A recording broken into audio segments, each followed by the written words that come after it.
কি হিরো নাপতে না?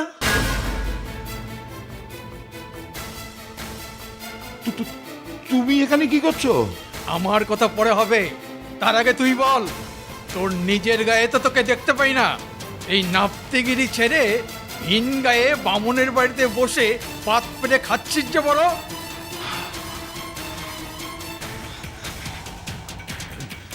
কাকে কি বলছো ভায়া? ও তো আমাদের বাড়ির জামাই, মুকুন্দ মুখার্জি। কি নাম বললে? মুকুন্দ মুখুজ্জে? হ্যাঁ খুড়ো, উনি তো আমার স্বামী হন। আপনি কি ওনাকে চেনেন নাকি? উনি তো এখন এখানেই থাকেন। কি বললে মা? আমি ওকে চিনি নে। আরে ও হলো গিয়ে হিরো নাপতে। তোমার স্বামী মুকুন্দ মুখুজ্জের বাড়িতে 5-4 মাস খাটতো। না না, তা হতে পারে না। আপনি কি করে জানলেন খুড়ো?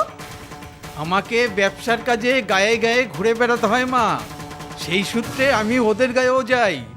আর মুকুন্দ মুখুজ্জের বাড়িতেও একসময় আমার যাতায়াত ছিল। তোমার কোথাও ভুল হচ্ছে বসন্ত। ভুল আমার নয়, অনেক বড় ভুল হয়েছে তোমাদের। আমি ওকে খুব ভালো করেই চিনি। আর যতদূর শুনেছি মুকুন্দ মশাই 5-7 বছর আগে থেকেই বাতের ব্যথায় পঙ্গু হয়ে এখন ঘরের মধ্যেই থাকেন। এই বেটা হারামজাদা নচ্ছার, কোথায় পলাচ্ছিস? ওঠ! আমার কোনো দোষ নাই, আমার কোনো দোষ নাই। সত্যি করে বল, কেন এখানে এসেছিস? নইলে কিন্তু তোর কপালে ঘোর দুঃখ আছে। আমি নিজের ইচ্ছা এখানে আসিনি, মুকুজ্জে মশাইয়ের আদেশে আমি এখানে এসেছি। মুকুজ্জে মশাই বললেন, হিরু, বামুনের সব পরিচয় মুখস্থ কর, একটা পৈতে তৈরি করে রাখ। এখান থেকে যা রোজগার হবে তার অর্ধেক তুই পাবি।